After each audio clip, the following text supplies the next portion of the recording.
mempersiapkan hati. Kisah Lydia.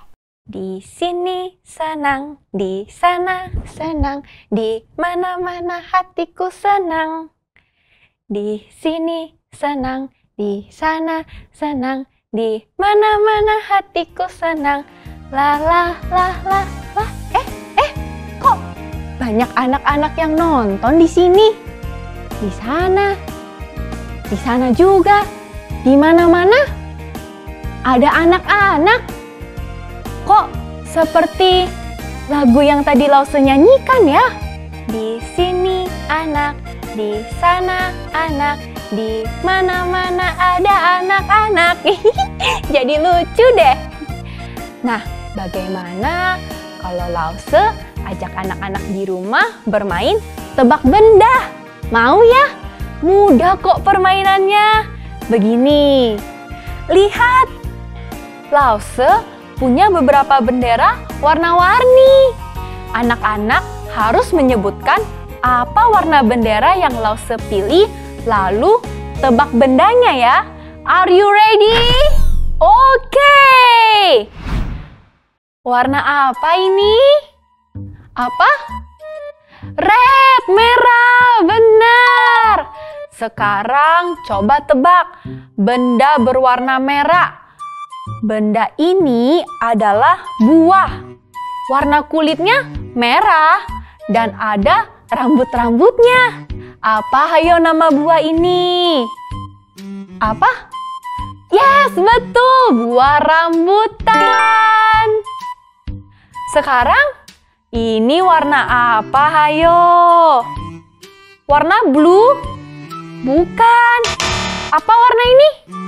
Kuning? Yellow? Betul, ini adalah warna kuning. Sekarang tebak bendanya. Benda ciptaan Tuhan yang berwarna kuning. Benda ini bersinar sangat terang. Dan benda ini ada di langit waktu siang hari. Siapa yang mau jawab? Nah, kamu, ayo jawab. Matahari, betul. Sekarang Lause pilih bendera warna ini. Apa warna ini? Warna pink? Bukan. Ini bukan warna pink. Ada yang tahu ini warna apa? Purple, warna ungu. Betul. Sekarang coba tebak. Benda ini adalah benda ciptaan Tuhan yang sangat indah, yaitu bunga. Apakah anak-anak bisa menebak bunga apa ya yang berwarna ungu yang sering dipakai untuk merangkai bunga di dalam pot? Tuh, muncul gambarnya. Muncul gambar bunganya. Siapa yang tahu apa nama bunga ini? Iya, betul. Ini adalah bunga anggrek. Wah, anak-anak di rumah pandai. Warna ungu ini indah sekali ya. Ini adalah warna favorit Lause. Lause jadi ingin punya baju warna ungu nih. Wah, kaos ungu. Indah sekali. Ini adalah warna kesukaan Lause. Ada tulisannya lagi. Love God, serve others. Mengasihi Tuhan, melayani orang lain. Apa maksudnya ya? Lause lupa. Dari tadi Lause belum menyapa anak-anak di rumah. Halo Sweetie Kids. Halo Cornerstone Kids. Halo semua anak-anak dimanapun kalian berada. Lause Gio senang sekali bisa bertemu anak-anak dan beribadah bersama sekalipun secara online. Ayo anak-anak, kita dengan penuh semangat kita memuji Tuhan, bernyanyi untuk Tuhan. Lause mau mengajak anak-anak semua mengangkat tangannya ke atas dulu. Ke samping. Dikepak-kepak. Ke depan. Kasih jempolnya. Mantap!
anak-anak semua, ikuti Lausegio berdoa ya.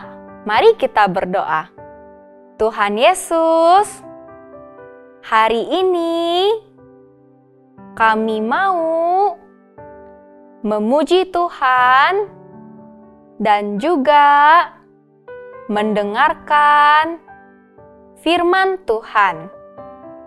Tuhan tolong, Tuhan berkati ibadah kami pada hari ini. Terima kasih Tuhan, di dalam nama Tuhan Yesus kami berdoa dan mengucap syukur. Amin. Wah, indah sekali. Anak-anak, tahukah kalian, zaman dulu kain berwarna ungu seperti ini mahal harganya loh. Kenapa ya bisa jadi mahal? Nih, Lause bocorin rahasianya ya. Pada zaman dulu, kain warna ungu terbuat dari kulit hewan ini. Anak-anak tahu ini hewan apa? Ini adalah siput laut. Orang-orang di kota Tiatira mengambil cairan dari kulit siput laut. Lalu benangnya dicelupkan sehingga menjadi warna ungu. Dan benang itu dibuat menjadi kain. Pembuatannya sangat lama sekali dan prosesnya panjang. Nah, anak-anak, bahan dasar dan proses pembuatan warna ungu yang sulit ini membuat kain ungu menjadi mahal harganya. Itu sebabnya kain yang berwarna ungu hanya dipakai oleh orang-orang kaya dan orang-orang penting. Di Alkitab, dalam Kisah Para Rasul pasal 16 menceritakan tentang seorang wanita penjual kain ungu yang hidupnya diubahkan oleh Tuhan. Ayo anak-anak, kita dengarkan kisahnya ya. Anak-anak, masih ingatkah kalian apa yang dilakukan Paulus setelah ia percaya pada Tuhan Yesus? Paulus, seorang pemberita Injil atau orang yang menceritakan Tuhan Yesus ke berbagai tempat. Paulus dipimpin oleh Tuhan untuk berpindah-pindah kota menceritakan Tuhan Yesus. Banyak orang menjadi percaya kepada Tuhan Yesus lewat apa yang Paulus ceritakan. Ketika itu, Paulus dan teman-temannya, Silas dan Timotius, naik kapal laut lalu sampai di kota Filipi. Di sana, mereka tinggal beberapa hari lamanya. Allah Roh Kudus ingin supaya mereka menceritakan kepada orang-orang di Filipi tentang Tuhan Yesus, satu-satunya juru selamat yang bisa menghapus dosa manusia. Oh, anak-anak, hari ini adalah hari Sabat, hari beribadah kepada Tuhan. Di hari inilah Paulus dan teman-temannya pergi keluar gerbang kota Filipi. Kira-kira mereka mau kemana ya? Wah, ternyata Paulus dan teman-temannya pergi ke pinggir sungai. Di sana terdapat tempat beribadah. Biasanya banyak orang sedang berkumpul untuk berdoa di sana. Sesampainya di sana, Paulus dan teman-temannya bertemu dengan perempuan yang sedang berkumpul. Lalu Paulus menceritakan tentang Tuhan Yesus kepada mereka. Paulus bercerita bagaimana Tuhan Yesus datang ke dunia lalu mati di atas kayu salib, menggantikan hukuman dosa-dosa manusia. Dan pada hari ketiga, Tuhan Yesus bangkit, ia hidup kembali, lalu kembali ke sorga. Lalu Allah memberikan Roh Kudus tinggal dalam hati orang yang percaya kepada Tuhan Yesus. Roh Kudus akan menolong dan menyertai orang itu. Ceritanya sama seperti cerita yang anak-anak dengar di sekolah minggu, bukan? Anak-anak, lihat. Itu ada hati yang besar. Ayo kita sentuh. Wah, ternyata itu adalah hati seorang perempuan yang bernama Lydia. Coba sama-sama sebutkan hurufnya sama Lause. L, I, D, I, A. Lydia. Nah, Lydia adalah seorang perempuan penjual kain ungu. Ketika Lydia mendengar cerita tentang Tuhan Yesus yang dibawakan oleh Paulus, ia mendengarkan dengan baik-baik. Lalu, Roh Kudus membuat hati Lydia mau percaya kepada Tuhan Yesus.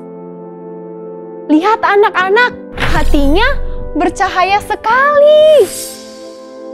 Mulai saat itu, Lydia belajar untuk mengasihi Tuhan Yesus.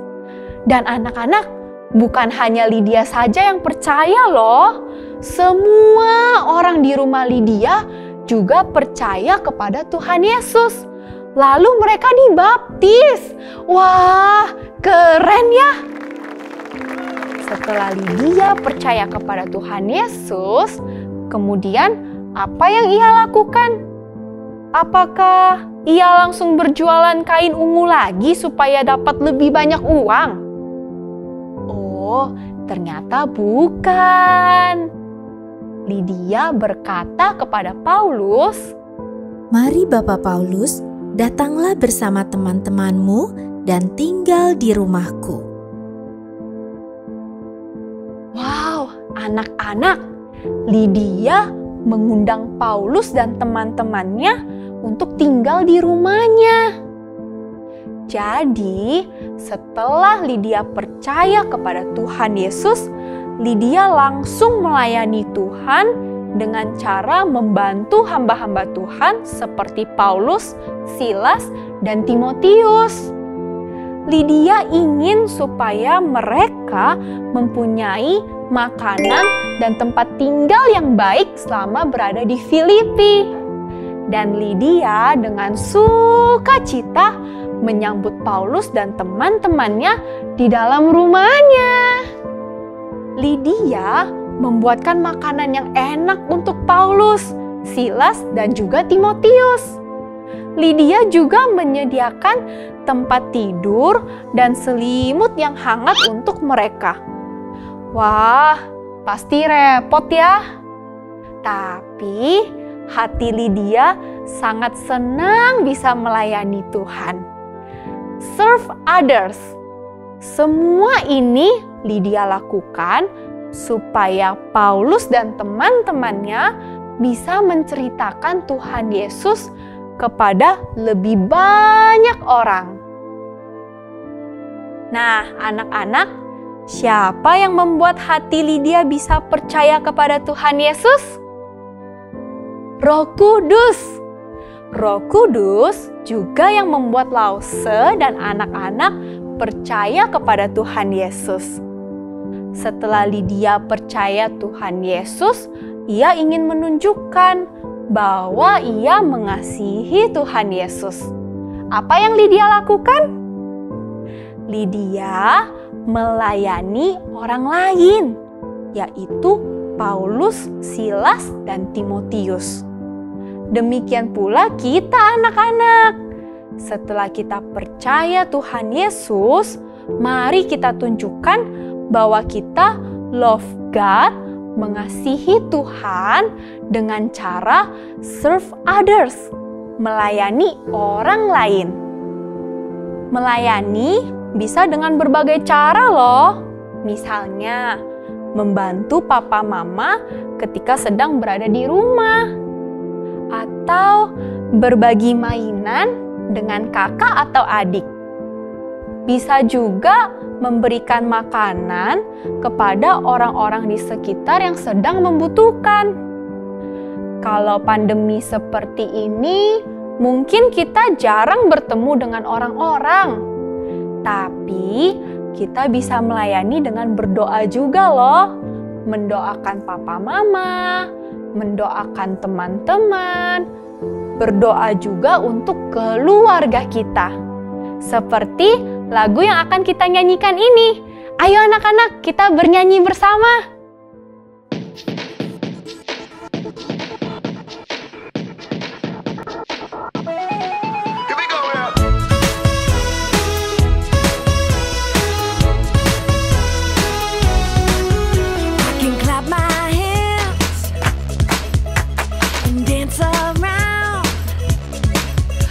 My head to my toes. Come on now. I'm gonna let my light shine. So everything I do and every word I say, it shows this world that I have Jesus in me. Oh, I'm gonna serve. Oh, I'm gonna serve. I'm gonna serve my friends, my family, and my world. Oh, I'm gonna serve. Oh, I'm gonna serve. Oh, I'm gonna serve my friends, my family, and my world.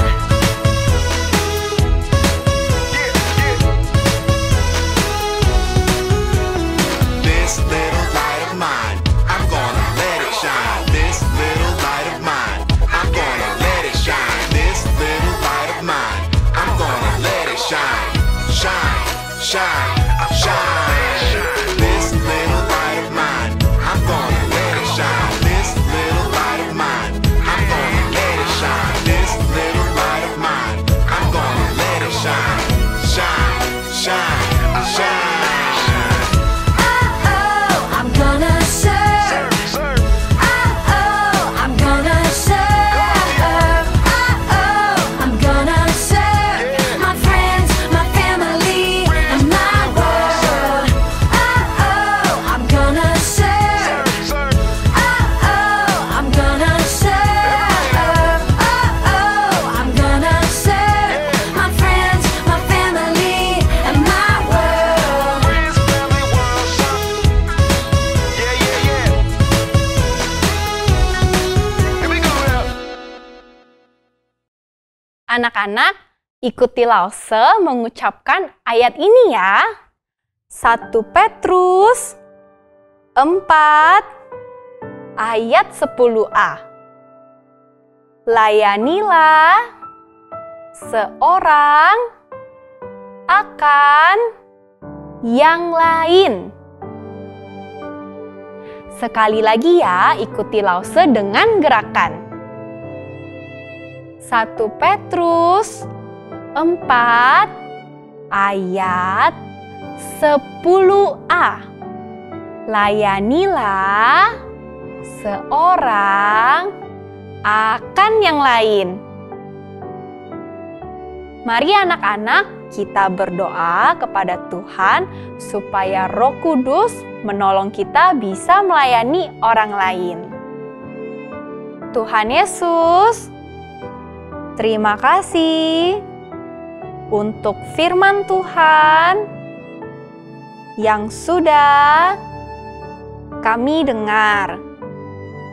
Tuhan tolong supaya kami dapat taat terhadap Roh Kudus, agar kami dapat melayani satu sama lain.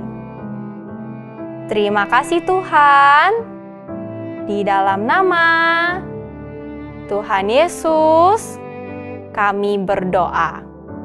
Amin. Jadi anak-anak, mari kita belajar. Love God, serve others. Mengasihi Tuhan, melayani orang lain. Ayo anak-anak, ikuti gerakan Lause ya. Love God, serve others. Mengasihi Tuhan, melayani orang lain. Nah, anak-anak, coba perlihatkan gerakannya kepada papa dan mama. Dan jelaskan artinya kepada mereka. Ingat ya anak-anak, mengasihi Tuhan dan melayani orang lain. Anak-anak, hari ini kita akan membuat proyek melayani orang lain selama 1 minggu. Bentuknya seperti ini. Proyek ini sebaiknya disiapkan oleh papa atau mamamu. Ayo ajak papa atau mamamu ke sini. Ikuti cara Lause membuatnya ya. Siapkan potongan kertas warna-warni seperti ini yang sudah ditempel double tap. Kemudian alat tulis dan juga pita. Sebelum anak-anak membuat rantai, papa atau mama menuliskan proyek melayani orang lain di kertas warna-warni. Anak-anak melakukan 1 proyek setiap harinya. Papa mama dapat membuat 7 proyek untuk 1 minggu atau lebih. Misalnya, berdoa untuk keluarga, membantu melipat pakaian, atau membantu menyiram tanaman. Bisa juga membantu menyiapkan meja makan.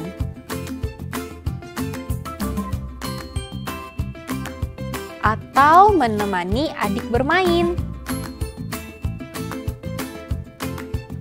Membereskan piring sehabis makan.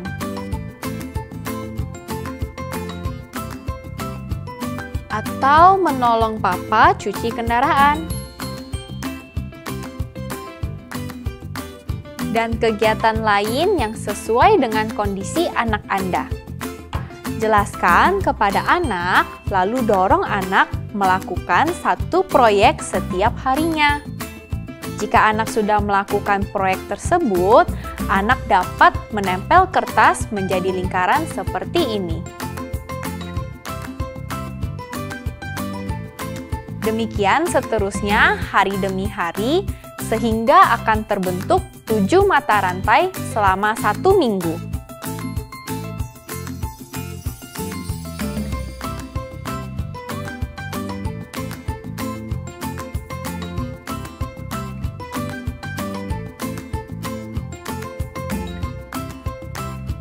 Nah, sudah terbentuk 7 mata rantai. Lalu papa mama dapat memakai pita ini untuk menjadi kalung dari rantai.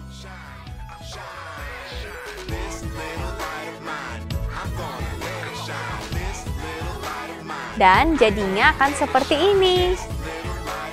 Ayo dorong anak Anda melayani orang lain sebagai tanda mereka mengasihi Tuhan. Tuhan memberkati. Sampai jumpa parents dan anak-anak semua. Bye!